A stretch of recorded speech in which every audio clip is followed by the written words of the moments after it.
할렐루야, 할렐루야. 네, 반갑습니다. 옆에 계신 분 인사할까요? 잘 나오셨습니다. 예, 감사합니다. 너무 잘 나오셨어요. 오늘 여러분 얼굴 보니까 너무 반갑습니다. 감사합니다. 우리가 지난주 수요일 설교 제목이 두 인생의 모습인데 오늘은 또다시 두 인생의 모습이라는 제목으로 말씀을 좀 나누려고 합니다.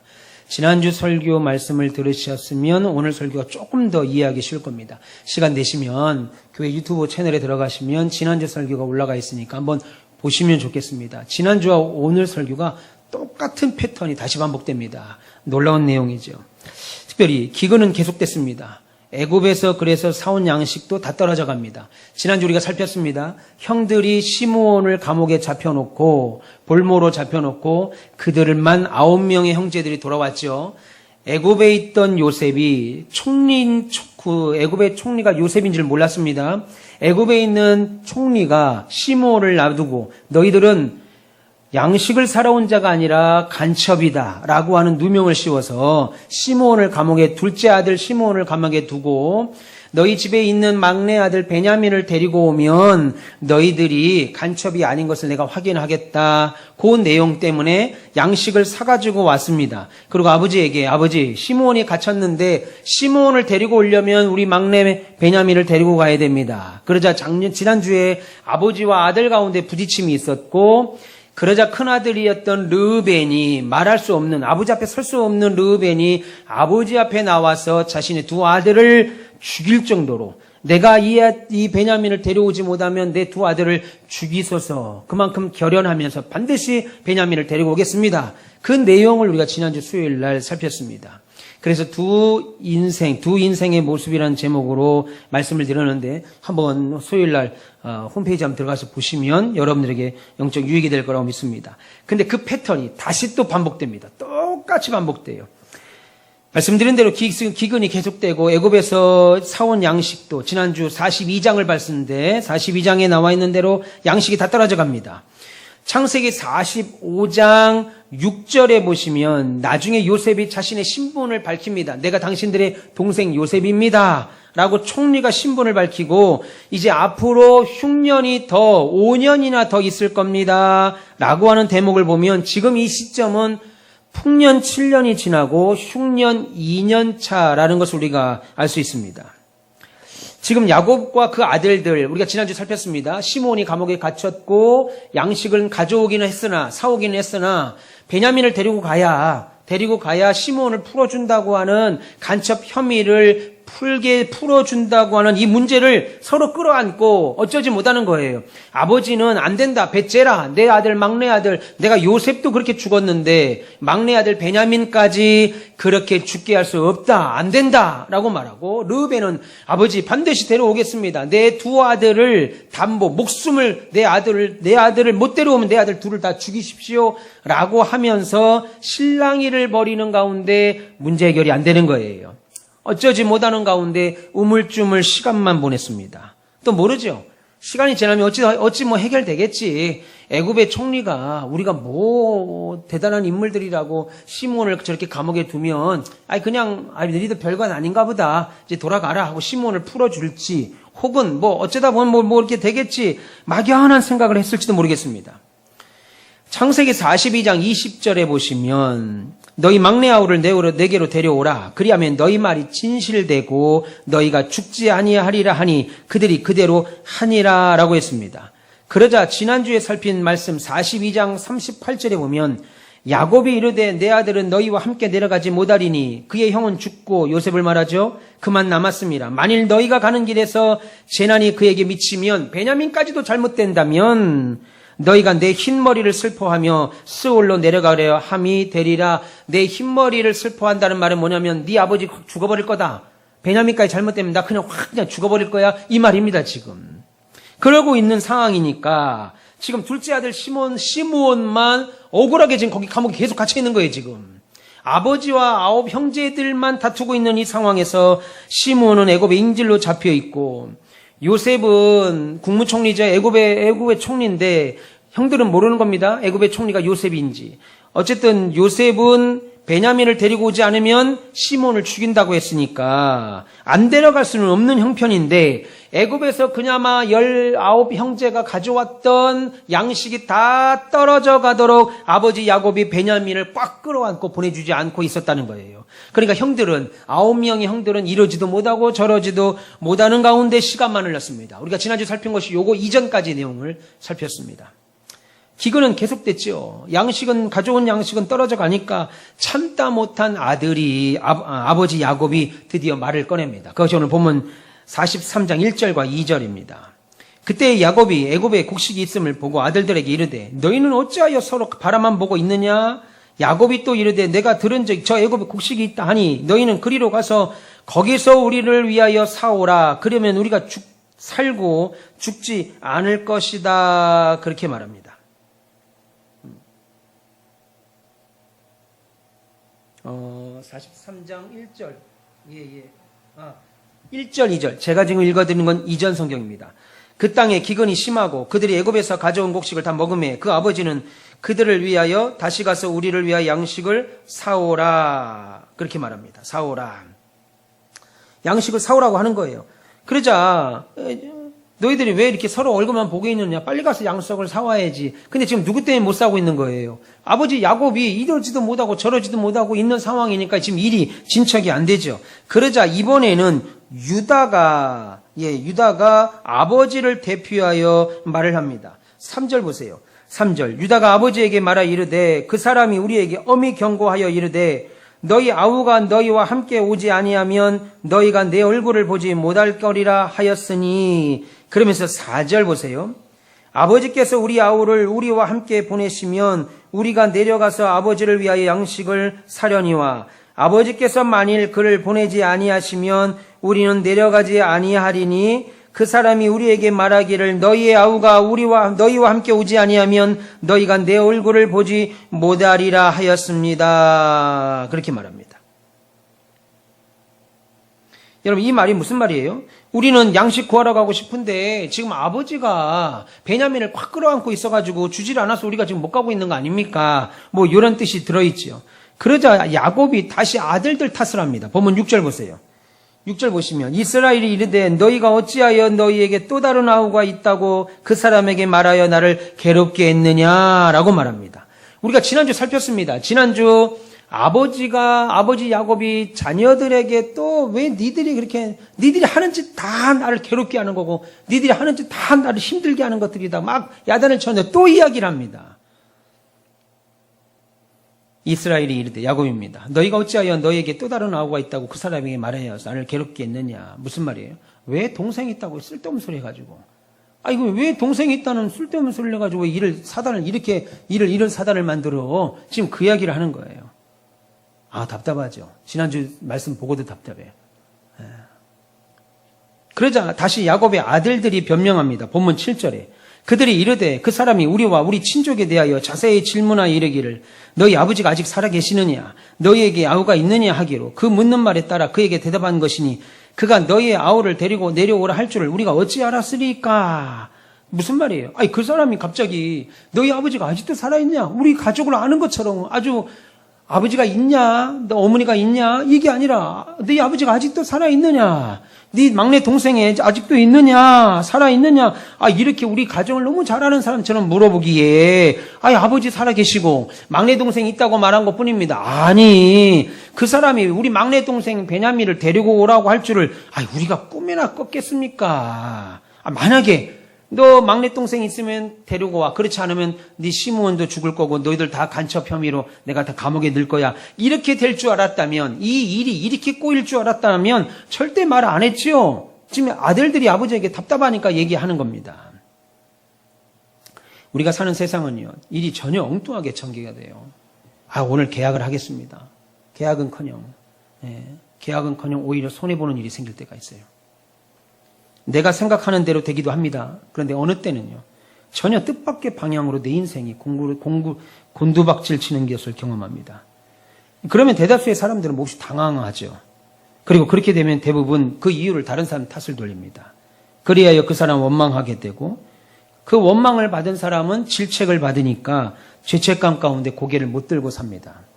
그리하여 이렇게 사람 탓으로 돌리는 행동은 결국 사람과의 관계를 악화시킬 뿐 근본적인 해결책이 되지 못하죠. 결국 서로가 커런 문제 가운데 빠지게 됩니다. 예를 들면 자녀가 수능시험을 봤습니다. 수능시험을 봤는데 생각보다 성적을 너무 못 받은 거예요. 그러면 누가 제일 힘들겠어요? 누가 제일 힘들겠어요? 그건 우리 생각이죠. 그죠? 본인이 제일 힘들겠지만 제일 힘든 건 부모죠. 자식이 왜 수능을 못 보고 오면 아유 괜찮아 라고 할 부모가 어디 있겠어요. 그건 영화나 드라마에서 나오는 거고. 제일 힘들 게 아들인데 자식인데 아유 괜찮니? 아유 그래도 괜찮다. 열심히 했으니 다행이다. 괜찮아. 이 공부 뭐 좀 못하는 게 뭐 네 인생에 그렇게 큰 뭐 저기 하는 것도 아니고 하나님이 아실 거다. 이렇게 머리로는 알아요. 근데 성적표를 받는 순간 욕부터 튀어나가. 정작 힘들어할 자식을 위해서 위로하기는커녕 그렇게 내가 평상시에 열심히 하라고 그랬더니만 내가 이 꼴 난다고 1년만 공부하라고 안 하디? 응? 학교 가봐. 1년 공부하면 뭐 아내가 바뀌고 2년 공부하면 뭐가 바뀌고 3년 공부하면 뭐가 바뀌는 안 보이디? 그렇게 공부할 때는 아니고 싸돌아다니다가 이거 봐라. 이거 봐. 학교 어디 갈 거야? 내 얘기하는 것 같으네요. 자녀 책망하죠.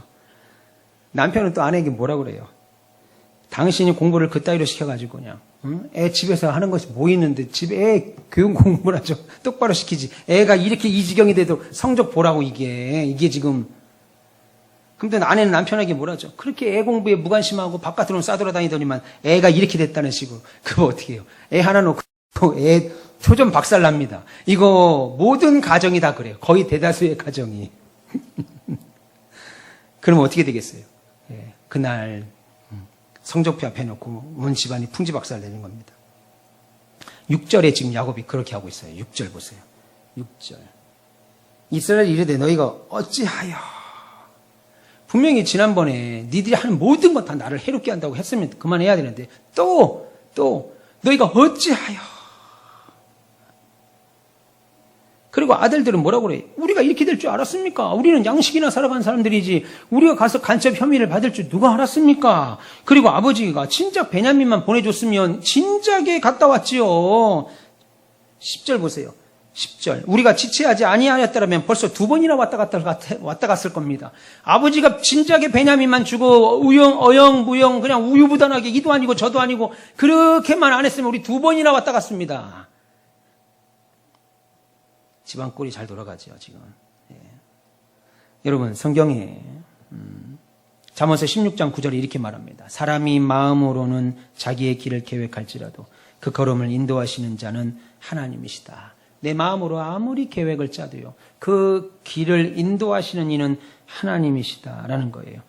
16장 1절에 또 그렇게 말합니다. 잠언은. 마음의 경영은 사람에게 있습니다. 내가 이렇게 하리라. 내가 이렇게 살리라. 그런데, 그 말의 응답은 하나님께 있느니라 라고 말합니다. 한마디로 우리 인생에서 전혀 뜻하지 않게 일어나는 일들, 내가 바란 적이 없는데 일어나는 일들은 사람 탓이 아니고 걸음을 인도하시는 분은 하나님께서 그렇게 하셨다는 거예요. 여러분, 우리 인생에 하나님의 섭리와 인도가 있다는 겁니다. 오늘 집사님 기도하신 것처럼 하나님의 섭리를 깨달아야죠. 하나님께서 이 시간 우리가 이 자리에 나와 앉아있는 이유, 그리고 이 시간 창세기 43장 1절부터 9절까지의 말씀을 듣는 이유, 하나님의 섭리가 있다는 거예요. 근데 그것을 인정하지 못하고 죄된 인간은 내 뜻과 달리 진행되는 내 인생의 여러 일들 앞에서 하나님의 섭리를 인정하지 못하죠. 하나님의 절대적인 주권 인정하지 못합니다. 그래서 그 원인을 사람에게 돌리고 환경에게 돌리고 문제의 골을 깊어지게 만듭니다. 여러분 인생을 사시다가 이해 안 되시는 것들이 있죠. 그건 그냥 테이블 위에 올려두세요. 하나님의 절대적인 주권을 믿으신다면 그 테이블 위에 올려두시고 그건 하나님이 어느 때인가 해결하실 겁니다. 그러면 저와 여러분들은 그냥 믿음으로 하나님의 섭리 인정하시고 열심히 믿음 생활하시고 신앙생활 하시며 살면 돼요. 이해되지 않는 거 풀려고 하지 마시고 이해 안 되는 건 그냥 테이블 위에 올려두세요. 제 인생을 살면서도 저도 정말 많은 거 테이블 위에 올려놓고 삽니다. 그건 하나님이 하실 일이에요. 우리가 할 수 없는 일. 다만 하나님은 우리를 사랑하셔서 우리의 유익, 그 다음에 우리의 거룩함, 우리의 소망, 우리의 복을 위하여 여러 사건들을, 여러 일들을 우리 앞에 둡니다. 그것이 때로는 우리를 괴롭게 하고 눈물을 흘리게 하고, 때로는 우리를 즐겁게도 하고 행복하게도 하고, 때로는 우리로 하여금 다른 사람에게 간증거리로만 남을 기적 같은 일들, 여러 양상과 양태의 모습으로 드러나지만 결국 그런 일들을 통해서 우리를 만들어 가시는 거예요. 무엇으로요? 신자로요. 우리가 헷갈리게 하는 것이 하나 있습니다. 여러분, 술, 담배 하나 안 하는 것으로, 술, 담배 하나 안 하는 것으로 기독교인이 다 무언가를 다 이루고 있다고 생각하시면 안 됩니다. 여러분, 저 사람은 왜 집사인데 술을 마셔? 힘든가 보죠, 뭐. 예, 힘든가 보죠. 여러분, 술 하나 먹는 거, 우리 기독교의 모든 진리가, 그까지 술 하나 먹는 거, 담배 하나 피는 거, 그거 나 안 하는 것으로 인생을, 내가 술 하나 안 하는 거, 담배 안 하는 걸로 내 신앙을 다 보여준다는 것만큼 얼마나 유치한 게 없어요. 우리 기독교 창세기 1장부터 계시록 마지막 장, 마지막 절까지 얼마나 많은 진리가 있는데 그 술 하나 안 하는 거, 담배 하나는 안 하는 게 마치 내 신앙의 다인 것처럼, 그리고 나머지는 아무것도 하나님이 주시는 사랑, 기도, 은혜, 충만, 인내, 성령의 9가지는 하나도 하지 않으면서 나 술 안 한다, 나 담배 안 한다, 이걸로 내 인생의 모든 신앙을 다 드러내는 것처럼 보이는 것만큼 여러분, 우리 기독교를 진짜 치사하게 만드는 겁니다. 그건 아주 가난하게 만드는 거예요. 여러분, 아주 가난하게 이해하시고, 뭐 집사인데 술 마시는 거, 담배 피는 거, 예, 믿음이, 한 분이 저한테 오셔서 예전에 제가 섬기는 교회에서 안소 집사신데 20년을 담배를 못 끊어요. 그래서 괴로워하시더라고요. 괴로워하셔요. 제가 그랬습니다. 걸리지 말라고. 예, 그냥 걸리지 말라고. 걸리지 말고 그냥 집에서 조용히 혼자 피시고 조용히 마시고. 예. 여러분, 기독교의 진리가, 제 말을 오해하시면 안 됩니다. 술, 담배 하라는 말이 아니라 기독교 신앙이 그 술 하나, 담배 하나, 내가 믿음이 있다는 것을, 나 술 안 해, 나 담배 안 해, 그거 얼마나 유치한 거예요. 그거 하나로만, 그걸로만 내 신앙을 드러낼 수 있다면 정말 유치한 겁니다. 여러분, 우리의 기독교 신앙은 거기에 있지 않습니다. 술, 담배 하는 사람들을 보면 그냥 기도해 주세요. 그거 안 하도록. 네. 그가 술에 안 하도록, 담배 안 하도록. 그리고 내가 술, 담배를 하지 않는 것에, 주님 때문에 하지 않는 것이 있으면 뭐 감사하게 생각하면 됩니다. 거기에 막 자빠져가지고 막 낙심해서 저 사람은 술, 담배 하는데 나는 안 하는데, 그거 없어요. 그건 얼마나 어리석은 거예요. 그건 유치한 신앙입니다. 어린아이와 같은 신앙인 거예요. 술, 담배 안 하고 오만 거 다 하면 그게 뭔 거예요? 아무것도 아니죠. 그래서 여러분, 우리가 그런 하나님의 경륜과 섭리를 모르면 요셉의 형들이 요셉을 두려움의 대상으로만 알죠. 요셉이 이제 알아보지 못했으니까, 애굽의 총리로만 알았으니까 두려움의 대상으로만 알고 겁을 먹는 것처럼, 하나님은 지금 베냐민을 데리고 가야 하나님이 요셉이 죽은 줄 알고 20년을 넘게 살았던 야곱에게 내 아들이 살았다는 축복의, 행복의 기쁨과 요셉과 함께 애굽에서 17년을 그야말로 풍성한 인생을 살다 하나님 앞에 가게 되는, 그리고 형제들은 12지파를 이루어 이스라엘이라고 하는 나라를 세우는 놀라운 축복을 얻게 되는 것이 하나님 입장인데, 그걸 보지 못하는 형들과 아버지는 두려움의 대상인 거예요. 내 아들 끌고 가면 다 죽지, 베냐민이 가면 요셉처럼 죽을 것 같은 생각만 하고 있는 겁니다. 그래서 세상과 미래에 대해서 두려운 마음만 갖지요. 그러나 하나님이 우리를 사랑하신다. 여러분, 하나님은 저와 여러분들을 사랑하십니다. 어떤 죄를 지어도 여러분들은 하나님이 사랑하시는 분이에요. 우리는 천주교처럼 성령이 늘 왔다 갔다 하셔서 죽는 순간까지 온전하게 이 땅에서 완전 성화를 이루어야만 천국에 갈 수 있다고 생각해서 연옥이라는 걸 굳이 만들어야 되는 그런 성경이 아닙니다. 여러분들이 선하게 산들 우리가 얼마나 선하게 살겠어요? 얼마나 선하게. 제가 자주 말합니다. 여러분들이 하나님 앞에 잘한 건 잘한 거대로, 못한 건 못한 거대로 하나님의 잣대를 가지고 만약에 여러분들을 대하신다 그러면 우리는 하루도 못 살아요. 하루도 못 삽니다. 그러나 하나님이 우리를 사랑하시고, 하나님이 세상을 이처럼 사랑하신 것처럼, 하나님이 얼마나 우리를 사랑했는지, 여러분들을 얼마나 사랑했는지, 그 사랑의 하나님께서 우리의 삶을 아주 세심하게 섭리한다면, 세밀하게 섭리한다면 두려워할 일 앞에서 담대할 수 있습니다. 하나님께 맡김으로 평안을 얻을 수 있다는 거예요. 그래서 하나님 우리에게 말씀하죠. 예레미야 29장 11절에 하나님의 말씀이니라 라고 말하면서 너희를 향한 내 생각은 평안이라, 재앙이 아니라 너희에게 미래와 희망을 주는 것이다 라고 말합니다. 하나님이 우리에게 주시는 마음은 우리에게 평안을 주는 것이지 재앙이나 여러분들에게 어려움을 주는 것이 아니고 미래와 희망을 주는 것이 하나님의 마음이다 라고 말씀하셨습니다. 믿기를 축원합니다. 지금 아버지와 이 형들은 이 사실을 볼 수가 없어요. 영의 눈이 열리지 않아서 볼 수가 없기에 내가 지금 베냐민을 데리고 간다는 것이 망하는 것 같고 시몬이 감옥에 갇혀 있다는 게 망한 것 같고 우리가 잘못한 게 뭐 있냐, 양식아는 어디로 갔는데 왜 간첩으로 몰려서 왜 우리가 이런 고초를 당해야 되느냐, 하나님 앞에 원망하고 부모는 자식 원망하고 족장이라고 하는 사람이 생각해 보세요. 야곱이 어떤 경험을 얻었습니까? 야곱은 20년이 넘는 기간 동안 외삼촌 라반의 집에서 낮에는 더위를 무릅쓰고 밤에는 낮에는 더위를 무릅쓰고 밤에는 눈불칠 겨를도 없이 그렇게 일을 했던 사람이에요.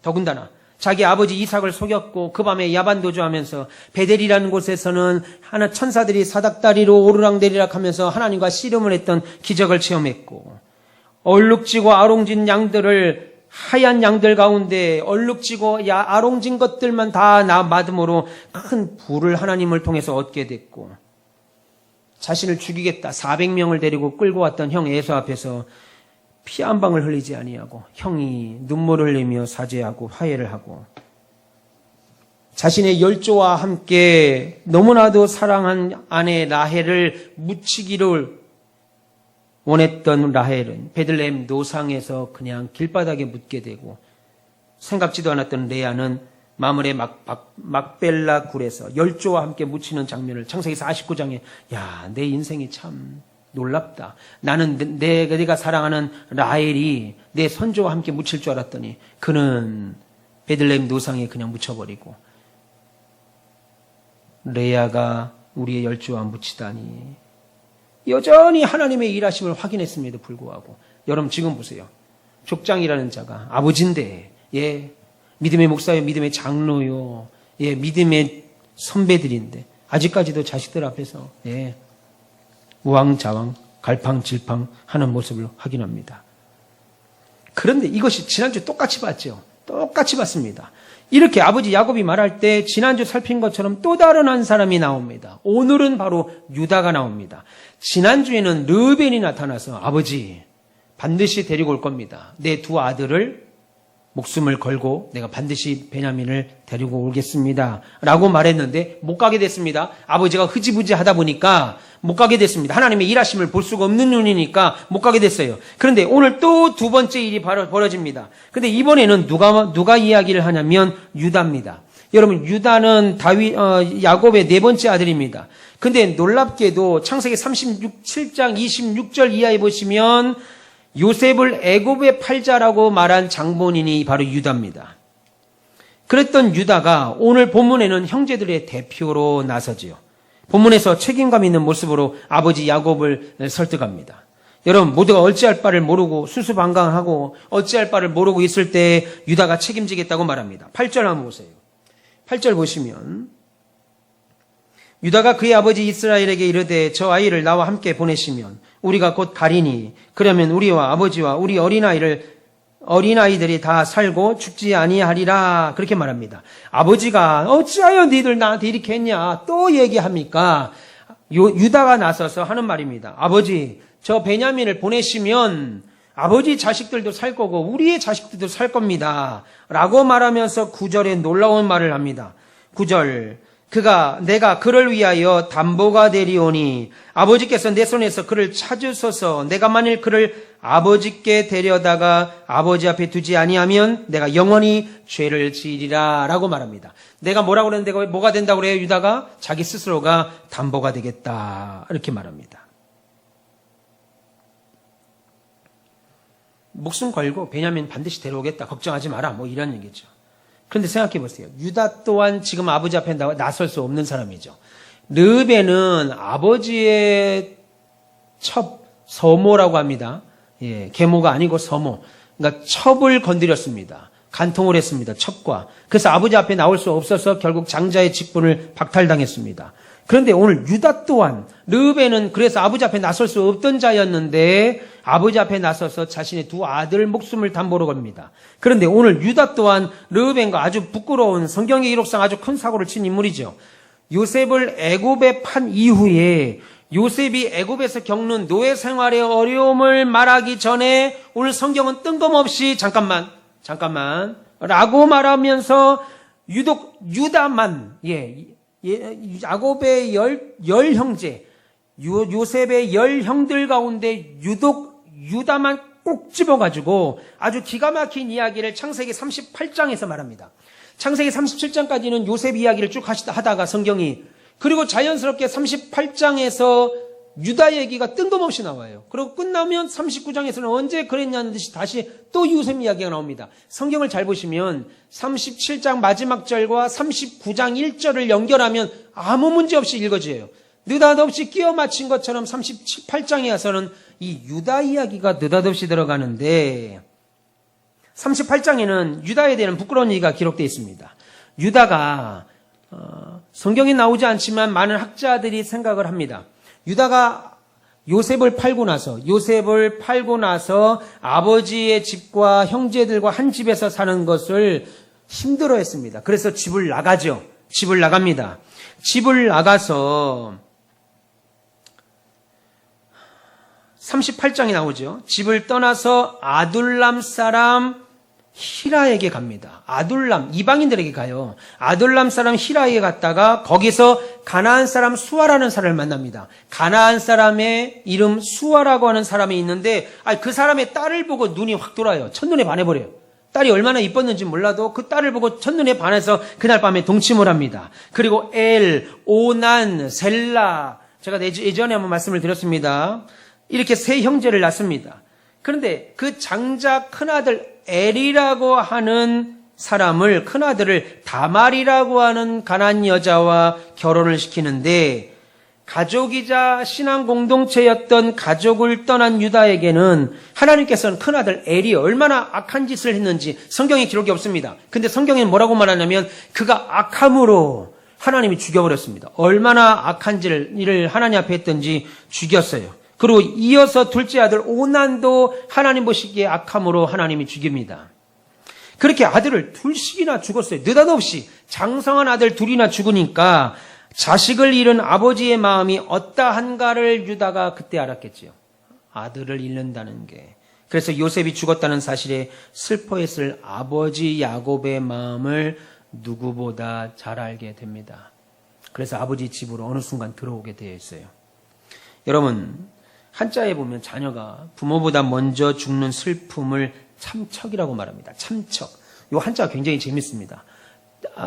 자식이 먼저 죽은 슬픔을 말할 때 참척이라고 말해요.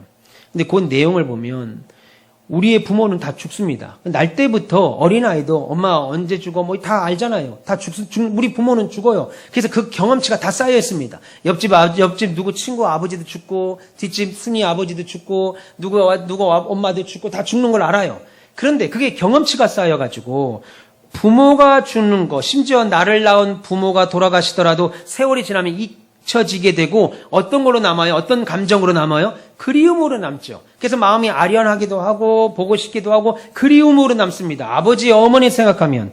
그런데 자식의 죽음은 경험치가 없어요. 용서하세요. 권사님, 자녀 죽었습니까? 2분 나셨죠? 2분 중에 한 번 정도 돌아가셨어요? 없죠. 서집사님, 최권사님, 여기서 자녀 돌아가신 분 없죠? 경험치가 하나도 없습니다. 부모는 다 돌아가셨죠?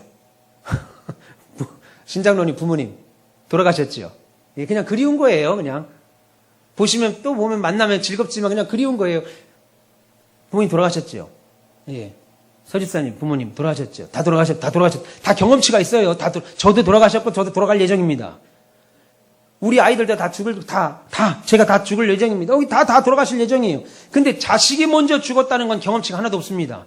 그래서 자식이 먼저 죽는다는 것은 경험치가 없으니까 누구나 겪는 경험이 아니니까 자식이 먼저 죽는다는 것은 아무도 상상을 안 하고 내 자식이 죽을 거야 나보다 이거 상상 안 하고 살잖아요. 그냥 사랑만 오롯이 주고 사니까 그런 상황에서 자식이 먼저 죽으면 세월이 흘러도 그렇게 베풀었던 사랑이 가슴에 못으로 박혀가지고 잊혀지지 않고 부모가 죽으면 그리움으로 남는데 자식이 죽으면 고통으로 남아요. 그래서 그걸 참척이라고 말합니다. 그냥 몸이 다 찢어지는 것 같은 고통이 남는 거예요. 부모 돌아가셨다고 해서 몸이 막 찢어지지 않죠. 물론 당일은 웁니다. 엄마 아빠 하면서 막 울어요. 근데 그거 장례 치르고 오다가 단풍 구경하고 오잖아요.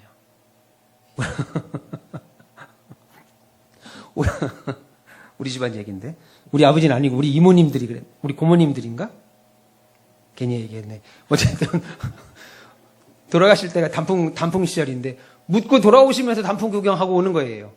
부모가 근데 자식이 죽으면 단풍 구경하고 올 수 있겠어요? 그게 그거예요. 그러니까 부모가 돌아가시면 오다가 단풍 구경 한 번씩 하고 오는 겁니다. 어차피 산 사람은 살아야 되고. 오늘 유다가 그랬습니다. 유다가 아들 둘을 먼저 죽었지요.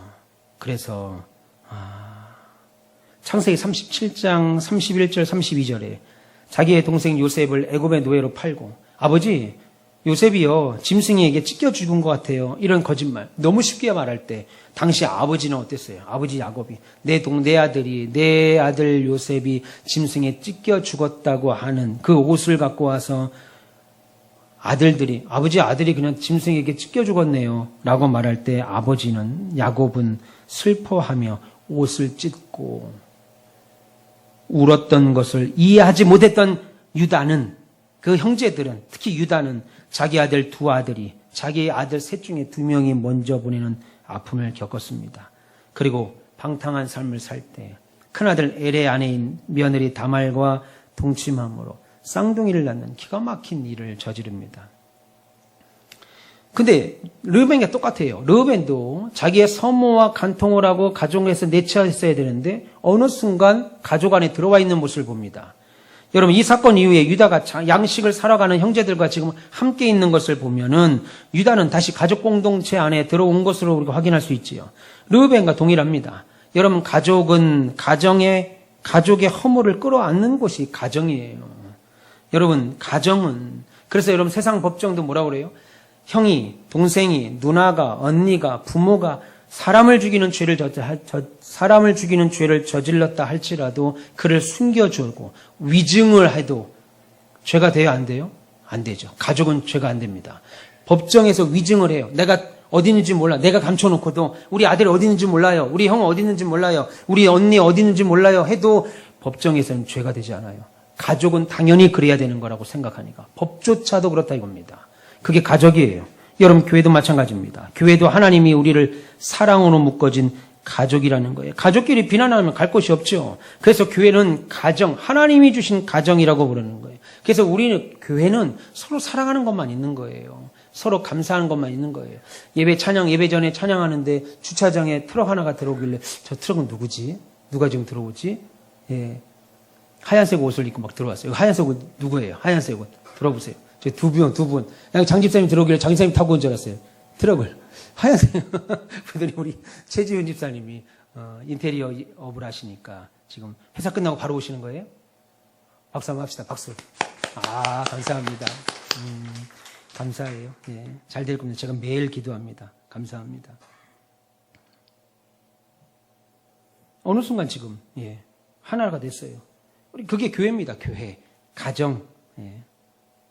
그런데 이런 유다의 삶에 개입하시고 간섭한 분이 하나님입니다. 그래서 하나님은 하나님의 뜻을 이루어가는 경건한 요셉과 방탕한 유다를 창세기 37장, 38장을 딱 대조해서 보여주는데 놀라운 것은 성경은 여기서 르우벤이나 유다나 그리고 그저 그런 놈이야, 죄 지은 놈이나라고 버리지 아니하시고 오히려 돌아온 사람이 아버지에게 거짓말을 하고 그렇게 내 아들 둘을 죽고 나서야 아버지의 마음을 이해하고 오히려 이 시간에는 내가 나머지 둘째부터 8, 9째까지는 상관없이 내가 이 일을 담보로 하겠습니다. 내 목숨을 담보로 걸겠습니다. 라고 책임지는 모습으로 변하는 인물로 하나님이 만들어가지요. 지난주 르우벤을 통해서도 우리는 이 모습을 확인했습니다. 여러분, 유다가 이처럼 아버지의 마음을 이해하고 내가 책임지겠습니다. 이 일 반드시 하겠습니다. 라고 나서는 거죠. 자식 잃을 슬픔과 아픔을 유다가 큰 책임감을 짓고 내가 그를 위하여 담보가 되겠습니다. 아버지 염려하지 마십시오. 예. 오늘 특별히 예수께서 우리에게 당신의 우리의 죄 가운데도 불구하고 죄와 사망과 저주와 심판이라는 문제 앞에서 하나님은 죄 없으신 예수를 내어줌으로 우리로 하여금 구원을 받는 복을 허락하셨습니다. 여러분, 죄 없는 예수님이 우리의 죄를 책임져 주셨고 길 없고 문제만 있던 인생들에게 비로소 길이 되게 하셨어요. 오늘 두 인물의 모습을 보죠. 야곱이 족장이고 믿음의 사람이라고 했던 야곱조차도 문제 앞에서 허둥대는 모습을 봅니다. 하나님의 섭리를 바라보지 못하고 하나님을 믿지 못하는, 그리고 하나님께서 딱 찍어서 르우벤과 유다를 통해서 형제들 앞에서 면이 쓸 수 없는 사람이에요. 감히 나설 수도 없는 두 아들들을 통해서 이 일을 진행하고, 이제 다음 주에 살펴보겠습니다. 결국 아버지가 그 아들들의 말을 듣고 베냐민을 내어주고 이제 형들과 요셉이 조우하는 장면을 확인합니다. 이 상황까지만 보면 이 집안이 다 망한 거죠. 지금 간첩으로 몰렸습니다. 지금 더군다나 애굽 나라에 형이 다 묶여 있어요. 말 한마디, 지금이야 법이 발달하고 법치주의 국가여서 우리나라가 얼마나 좋은 나라인지 몰라요. 법이 다스려지는 나라여서 모든 것이 증거로 다 드러나는 것만 우리가 처벌을 받지요. 그럼에도 불구하고 이 당시는 그냥 말 하나면 그냥 죽는 거예요. 그냥 요셉이 애굽의 총리가 너 간첩이야 그럼 그걸로 끝나는 시대인데, 결국 하나님께서 그런 두려움을 갖고 있는 시대에서 하나님께서 그들을 애굽에 있는 요셉을 만나게 하고 형들을 화해하고 하고 1년의 과정입니다. 그냥 이런 과정, 1년의 과정 없이 요셉을 만났으면 결국은 요셉과 형들의 관계는 어그러졌다.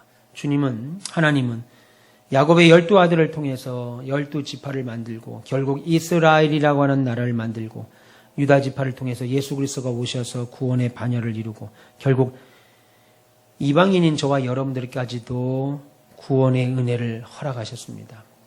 그것이 하나님의 섭리예요. 그것이 하나님의 뜻입니다. 그러니까 여러분 인생을 사시다가 조금만 더 어려운 일, 괴로운 일 올 때마다 내 인생을 왜 이러냐, 내 삶은 왜 이러냐 하지 마시고 분명히 하나님께서 여러분들에게 준비하신 거룩하신 은혜가 있을 줄 믿습니다.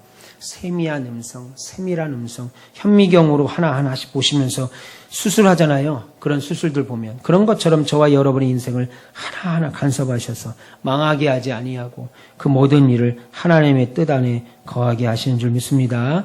여러분 오늘도 그런 화평을 누리고 사신 줄 믿습니다.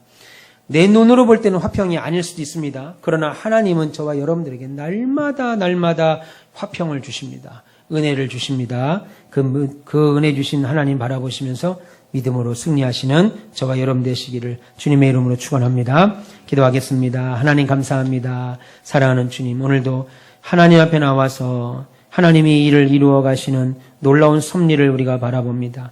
인간은 근시안적으로 바라보기에 멀리 보지 못하는 눈으로 하나님의 뜻을 온전히 알 수가 없습니다.